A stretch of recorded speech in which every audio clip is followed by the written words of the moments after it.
তারা রইল কপাট, তারা রইল কপাট, থেকে তার করে লোপাট, রক্ত জমাট, শিকল পূজার পাষাণ বেদি,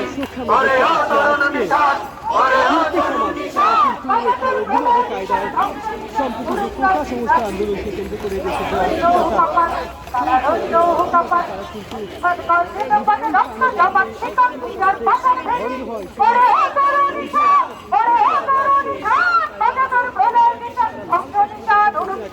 আমরা দেখেছি বিভিন্ন